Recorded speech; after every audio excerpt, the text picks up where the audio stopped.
Hey you guys, I'm Steven. I'm Giselle. And we're the Lover's Passport. Today we're going to be showing you how we changed our 4Runner into our road tripping masterpiece.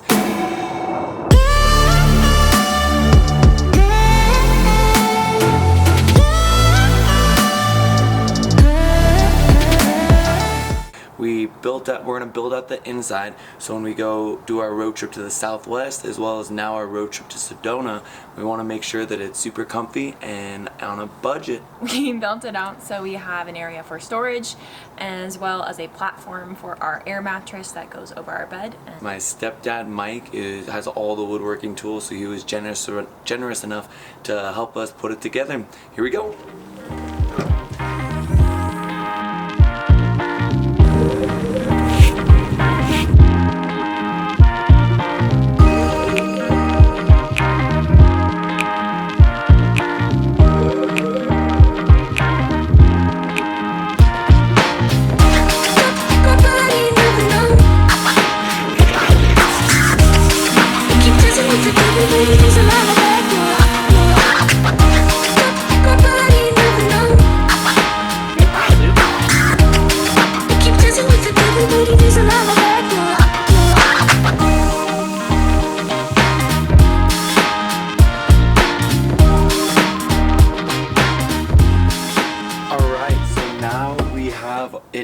We decided to put it all the way across. There's some drawers right here and some drawers on the side. We're going to start throwing stuff in and we'll show you all the little pieces that we built. So we put in these side panels here so we can flip it up, put stuff down there. If we want, we can flip it down. Over here we have the same thing. We have our electrical outlets over here, so that way we can plug in stuff and bring it up. We also have these little plastic bins that we put in here. That's where we're gonna store our food and a couple other things. Up here on the side, we have a little T. It comes down so we can put some stuff in here. We put this little metal piece so that it doesn't go down when we're sleeping on it. Should be pretty fun. Time to put in the bed.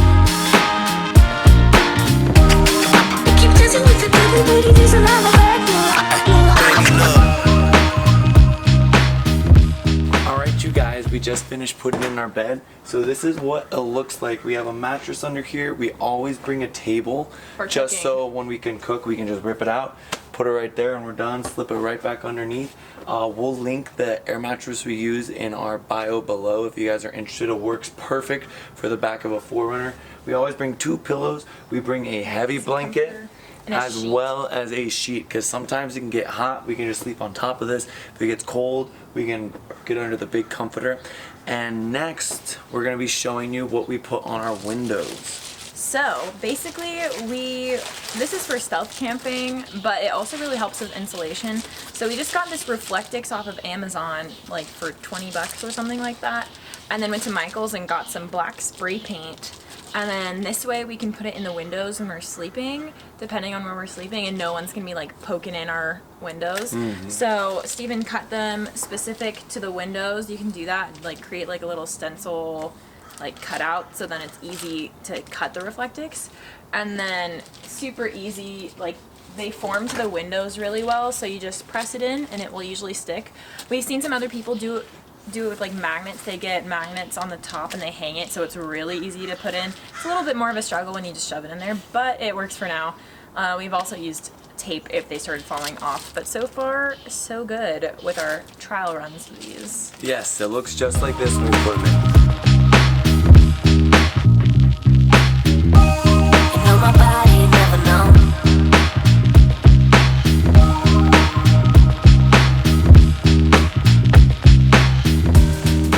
This is what a regular window looks like. You can see all the way through it. This is what our Reflectix looks like. You can't even see G. And she is, yeah, there she is. She's directly behind it. So it gives you a lot of privacy. Super nice. And it keeps it cool, keeps the car way cooler, especially in hot environments. So we noticed that our food and our drinks last a lot longer in the cooler with these in.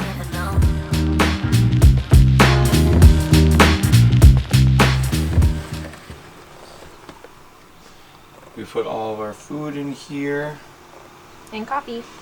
We have another drawer. Right now the drone is in there, but that's where Giselle's gonna put a lot of her My stuff. Over here we like to put our shoes just so they can stay nice and dirty if we do go out in the mud. We have more food prep stuff. We like these little containers. This is what those reflectives look like from the inside. We put some tape on them so they don't fall out. So we put those little side panels on the windows to make sure that we can roll down the windows, and when we're sleeping it doesn't get too hot, but also if it rains or if there's a lot of mist or bugs, they can't get in through the windows as well. So it helps with protection and getting an airflow in the car. So we're basically packed up and ready to go. So we also have a few extra accessories that we like to bring with us as well, just for, I mean, necessities in terms of, like, this is a portable charging outlet, but what's really nice is it plugs in into the front of your car, so we don't have to like charge everything from the back out over here. And it comes with like 2 plugs, USB ports, and another little spot for a cigarette lighter carport thing.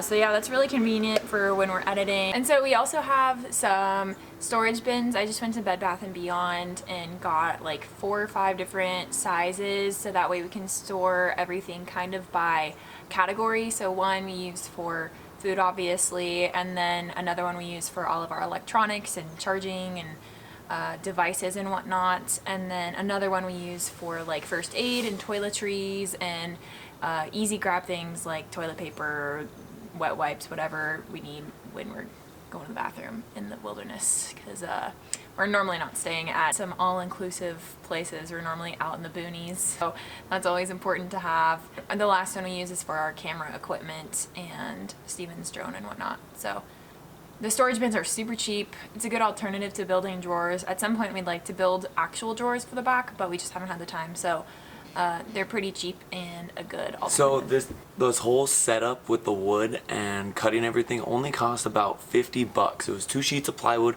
so really cheap. It was a budget way to do it. The mattress was maybe $30 on Amazon, and then the little containers weren't too expensive either. So it's a really easy budget way to travel. If you don't want to pay for campsites, you don't want to have to buy a tent. It's nice for us too, because for sunrise and sunset we can just hop in the back and sleep. As soon as we're ready to go to a sunrise location, we can open up, hop out, and we're ready to go. Giselle can sleep in the back if she wants a little bit extra rest while I drive to the spot, but it's really nice and easy and quick rather than setting up camp before you leave. Everything up. Cleaning it all up, putting it back in the car. So it's our favorite way to road trip and travel right now, especially when we're trying to hit a lot of different spots quickly. If you're in a group, it might be a little different, but for the 2 of us, this works out great, as well as if you're just a single person, even better. You have a ton of room.